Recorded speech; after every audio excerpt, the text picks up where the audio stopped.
everyone, and welcome back to English Talk Cafe, where learning English is easy, friendly, and fun. And I'm very happy to be here with you today. I'm Emma. Hello, Emma, and hello to all our wonderful listeners around the world. It's great to be back here again at English Talk Cafe. I'm Jack. It's lovely to see you, Jack. So tell me, how are you feeling today? I'm feeling very good, thank you. I actually had a really nice morning today. It was slow, peaceful, and relaxed. How about you, Emma? I'm doing very well, thank you so much. My morning was good too, very quiet and calm. A quiet morning is always a good morning, isn't it? Yes, it really is. And speaking of my morning, that morning is already finished. It's already in the past. Oh, that sounds like the perfect introduction to today's topic. Exactly, Jack.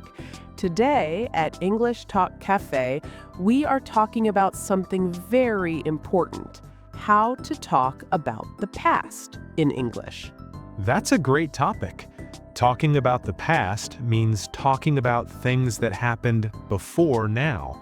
Yes, we use the past when we talk about yesterday, last night, last weekend, last year, or even earlier today.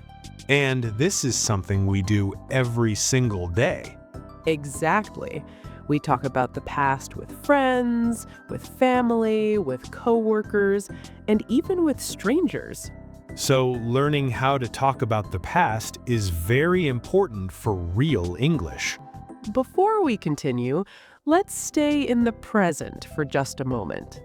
To all our amazing listeners, if you enjoy learning English with us, please take a moment to like this video.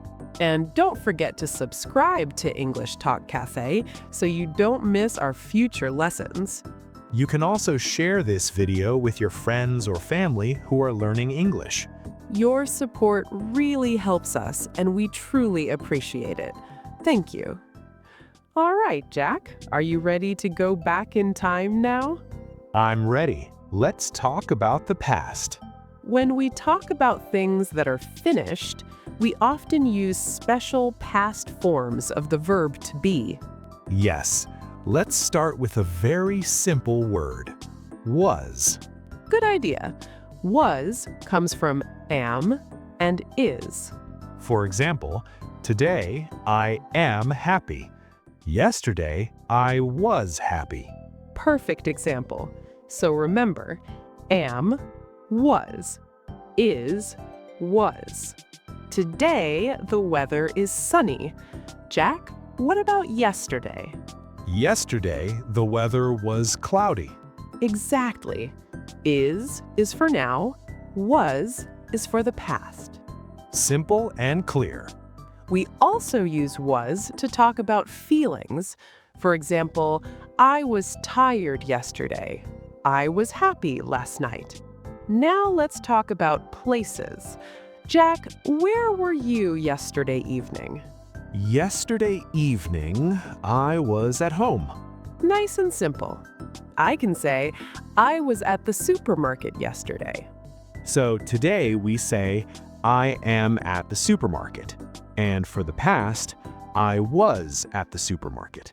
Exactly. We only change one small word. Now let's look at are. Are changes to were. So today we say, we are happy. Yesterday we say, we were happy. Let's spell it slowly. W-E-R-E. Were. Perfect pronunciation. Jack, where were you last Saturday? Last Saturday, I was at the park. Oh, nice. Was it fun? Yes, it was fun. The park was beautiful. Many people were there. Excellent use of was and were. Now, let's move on to action verbs.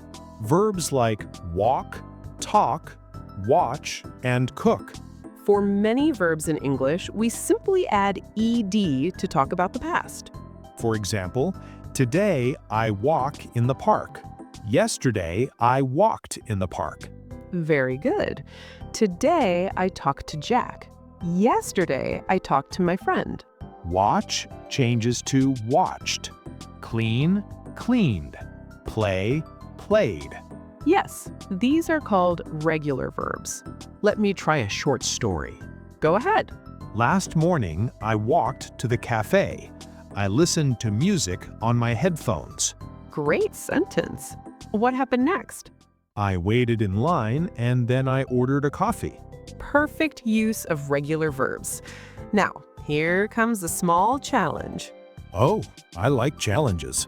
Some verbs are irregular. They do not use ed. For example, the verb go. Today, I go to work. Yesterday, I went to work. Not goed, went. Exactly. Let's practice some common ones. Go changes to went. Eat changes to ate. Drink changes to drank. See changes to saw. Take changes to took. Have changes to had. Buy changes to bought. Come changes to came. They're different, but we use them all the time.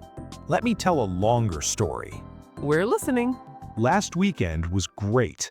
On Saturday, I went to the city with my friend. That sounds fun. What did you do there? First, we walked around the city. We looked at shops. I saw a nice book, so I bought it. Great mix of verbs. After that, we were hungry, so we went to a small restaurant. I ate pizza and I drank lemonade. That sounds delicious. Later, we talked for a long time, and then we took the train home. Now it's my turn. Tell us your story, Emma. My last holiday was in the spring. I went to a small town in the countryside with my sister. That sounds peaceful. Every morning, we walked in the hills. The weather was beautiful. We saw sheep and cows. That sounds very relaxing. In the afternoons, we visited small shops. I bought local cheese. We ate it with bread for lunch and drank fresh juice. And remember, dear listeners, it's okay to make mistakes. Yes, mistakes are part of learning. The most important thing is to try and to keep speaking. Now it's your turn. What did you do last weekend? You can write something simple. I went to the park. I watched a movie. I ate pizza with my family. Thank you for spending time with us today. Don't forget to subscribe to English Talk Cafe. See you next time. Goodbye for now.